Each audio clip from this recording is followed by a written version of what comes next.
Chào mừng các bạn trở lại với kênh tin tức trong ngày 24/7. Hãy like và subscribe để theo dõi tin tức trong ngày. Sau đây là phần tin tức.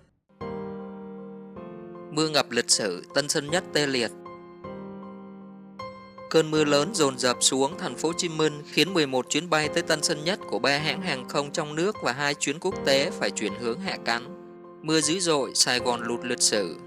Hơn 20 chuyến bay trong nước và quốc tế phải bay lòng vòng chưa thể hạ cánh xuống sân bay Tân Sơn Nhất.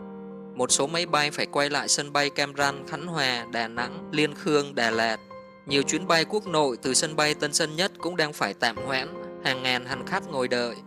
Theo Thứ trưởng Bộ Giao thông Vận tải Nguyễn Nhật, mưa lớn tại Tân Sơn Nhất khiến các chuyến bay đến không thể hạ cánh, trong khi các chuyến bay đi cũng không thể cất cánh, buộc hành khách phải ngồi đợi ngớt mưa. Đại diện Jetstar Pacific cho biết, dù hãng chưa có chuyến nào phải chuyển hướng, nhưng các chuyến bay của hãng không thể cất cánh, hạ cánh. Nếu trời Sài Gòn tiếp tục mưa thì chắc chắn khó tránh khỏi tình trạng chuyến bay phải chuyển hướng hạ cánh, đại diện Jetstar Pacific nói. Trong khi đó, đại diện hãng hàng không Vietjet Air cho biết, mưa lớn khiến Tân Sơn Nhất ngập nặng nên tất cả các chuyến bay đi ở Tân Sơn Nhất của hãng không thể cất cánh. Hành khách đều phải ngồi đợi mưa ngớt, nước rút mới có thể bay. Riêng đối với các chuyến bay đến đã có 3 chuyến của Vietjet Air phải chuyển hướng hạ cánh xuống sân bay Cam Ranh, Khánh Hòa. Đó là các chuyến VJ832 Yangon, thành phố Hồ Chí Minh, VJ643 Đà Nẵng, thành phố Hồ Chí Minh và VJ129 Hà Nội, thành phố Hồ Chí Minh. Những chuyến bay của sân bay khách bay đến Sài Gòn chưa cất cánh thì phải chờ. Theo đại diện Vietnam Airlines, bình thường chỉ mưa nhỏ Tân Sơn Nhất đã ngập nên mưa lớn thì việc các chuyến bay đi và đến phải điều chỉnh giờ bay là khó tránh khỏi. Ông Vũ Huy Cường, Phó Cục trưởng Cục Hàng không Việt Nam thông tin, tại Tân Sơn Nhất, mưa lớn từ 16:45 đến khoảng 17:30 nhỏ dần. Các sân đậu từ 11 đến 15 bị ngập khoảng 30 cm do thoát nước không kịp. Kiểm tra thực tế mương thoát nước A41 ngập nặng. Có 11 chuyến bay của 3 hãng hàng không trong nước và 2 chuyến quốc tế phải chuyển hướng hạ cánh do mưa lớn, tầm nhìn hạn chế. Trong đó 3 hãng hàng không trong nước là Vietnam Airlines, Vietjet Air, Vasco có 9 chuyến phải chuyển hướng hạ cánh xuống 4 sân bay Cam Ranh, Đà Nẵng, Cần Thơ và Phnom Penh, Campuchia. Có 2 chuyến bay quốc tế của China Airlines 783 phải hạ cánh xuống sân bay Đà Nẵng. Một chuyến của Malaysia MH758 phải chuyển hướng hạ cánh xuống Phnom Penh. Các tuyến đường bên ngoài Tân Sơn Nhất cũng đang bị ngập nghiêm trọng. Trận mưa lớn trút xuống thành phố Hồ Chí Minh vào chiều nay khiến các quận trung tâm ngập sâu, đặc biệt các quận Bình Thạnh, Phú Nhuận, Tân Bình, quận 10, quận 12. Có nơi ngập mấp mé yên xe. Ngập lụt đúng giờ tan tầm khiến nhiều tuyến đường ùn tắc cục bộ.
Cảm ơn tất cả các bạn đã theo dõi.